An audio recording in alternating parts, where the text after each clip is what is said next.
Good morning to all my students. Welcome back to Creative Convent e-learning classes. So, last videos में मैंने male reproductive organ और female reproductive organ के बारे में बताया. Today we are going to discuss about the spermatogenesis. Spermatogenesis is formation of sperm. जैसा कि मैंने बताया था कि मैं गैमेटोजेनेसिस के बारे में डिस्कस करूंगा. तो सबसे पहले we are going to discuss about the spermatogenesis. जैसा कि आप जानते हैं स्पर्मेटोजेनेसिस किसके केस में होती है? मेल के केस में.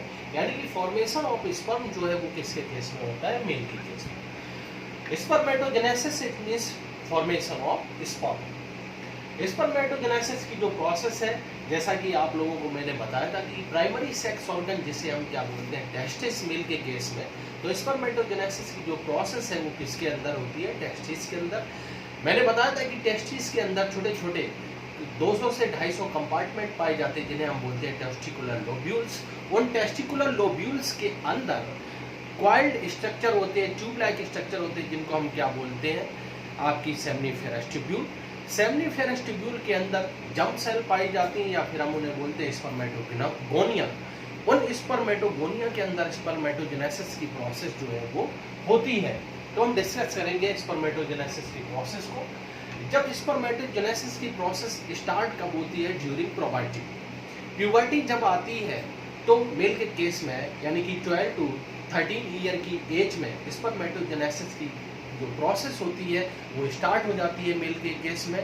प्यूबर्टी के समय एक गोनेडोट्रोपिक हार्मोन जिसे हम बोलते हैं GnRH, गोनेडोट्रोपिक हार्मोन का लेवल जो है वो इंक्रीज होता है और स्पर्मेटोजेनेसिस की जो प्रोसेस है वो स्टार्ट हो जाती है.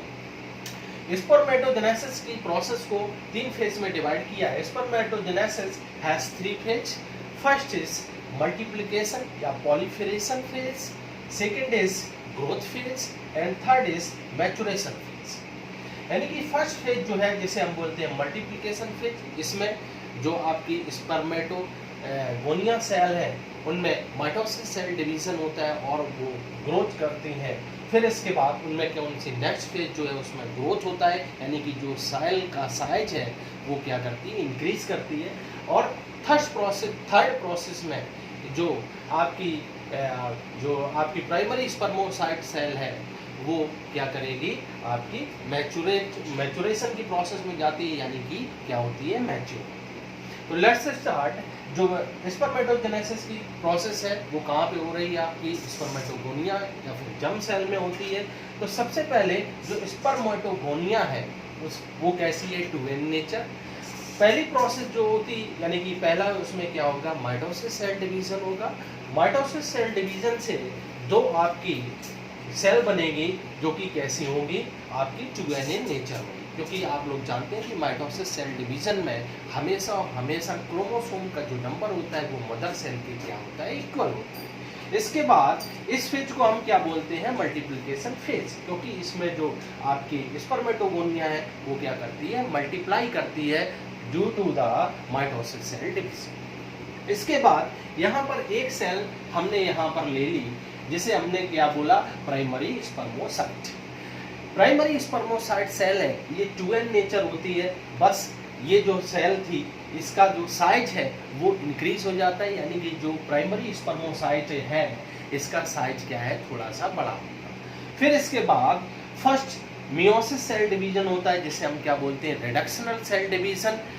अब रिडक्शनल सेल डिवीजन या मियोसिस सेल डिवीजन में क्या होता है कि जो मदर सेल है उसका जो क्रोमोसोम नंबर है उससे क्या हो जाता है? हाफ हो जाता है. इसीलिए हम क्या बोलते हैं? इसे रिडक्शनल सेल डिवीजन बोलते हैं. इसके बाद रिडक्शनल सेल डिवीजन से यहाँ पे जो आपकी सेल हुई इसमें जो नंबर ऑफ क्रोमोसोम है वो क्या है? हाफ है. यानी कि नंबर ऑफ क्रोमोसोम है वो क्या है? n है. फिर इसके बाद इसमें सेकेंडरी स्पर्मेटोसाइट यानी कि फिर से meiosis secondary meiosis cell division होगा. दोबारा से मियोसिस सेल डिवीजन होगा. फिर आपकी ये क्या है? 4 जो है वो सेकेंडरी स्पर्मेटोसाइट जो है वो फॉर्म हो जाते हैं. अब ये सेकेंडरी स्पर्मोसाइट जो भी फॉर्म हुए हैं इनमें जो है वो इक्वेशनल डिवीजन होता है, यानी कि कभी भी कोई भी सेल n/2 नहीं हो सकती है। हमेशा जो आपके जो गैमीट्स होते हैं वो हैप्लॉइड इन नेचर होते हैं, इसलिए इनमें नंबर ऑफ सेल बढ़ेगा बट नंबर ऑफ क्रोमोसोम जो है वो रिड्यूस नहीं होगा, यानी कि नंबर ऑफ क्रोमोसोम जो है वो क्या रहेगा, n। फिर इसके बाद अब हम इनको क्या नाम दे देते हैं, स्पर्मेटिड। स्पर्मेटिड फिर से डिफरेंशिएट होते हैं, यानी कि डिफरेंशिएशन की प्रोसेस में जाते हैं और किसका फॉर्मेशन करते हैं, स्पर्मेटोजोआ या फिर स्पर्म का। अब फॉर्मेशन ऑफ स्पर्म, यानी कि जो स्पर्म बन रहे हैं उस प्रोसेस को हम क्या बोलते हैं, स्पर्मेटोजेनेसिस। वैसे ही जब स्पर्मेटिड, यहाँ पे बहुत ही इंपॉर्टेंट पॉइंट यहाँ पे जो है वो है स्पर्मेटोजेनेसिस किसे बोलते हैं और स्पर्मियोजेनेसिस किसे बोलते हैं। मैंने बताया कि स्पर्म फॉर्मेशन की प्रोसेस को बोलते हैं स्पर्मेटोजेनेसिस। वहीं पे जो स्पर्मेटिड है जब वो कन्वर्ट होते हैं स्पर्मेटोजोआ में, यानी कि मैच्योर स्पर्म में जब कन्वर्ट हो गए उस प्रोसेस को हम क्या बोलते हैं, स्पर्मियोजेनेसिस। अब जब स्पर्मियोजेनेसिस की प्रोसेस हो जाती है, अब स्पर्मेटोजोआ जो है वो फॉर्म हो गए। जो स्पर्मेटोजोआ है उनका जो हेड होता है वो किसमें एम्बेडेड हो जाता है, सेटोली सेल में। और जैसा कि आप जानते हैं कि जो सेटोली सेल है वो किसका काम करती है, जो डेवलपिंग स्पर्म है उनको नरिशमेंट प्रोवाइड करने का काम करती है। और जैसे ही स्पर्म क्या है फुल्ली मैच्योर हो जाते हैं, उस अब जो स्पर्म है वो सेटोली सेल से क्या हो जाएंगे, रिलीज हो जाएंगे। और उस प्रोसेस को हम क्या बोलते हैं, स्पर्मिएशन।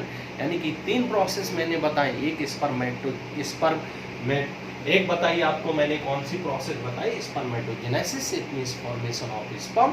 और थर्ड प्रोसेस है स्पर्मियोजेनेसिस, यानी कि जब स्पर्मेटिड जो है वो मैच्योर होते हैं, किसमें कन्वर्ट होते हैं, स्पर्मेटोजोआ में।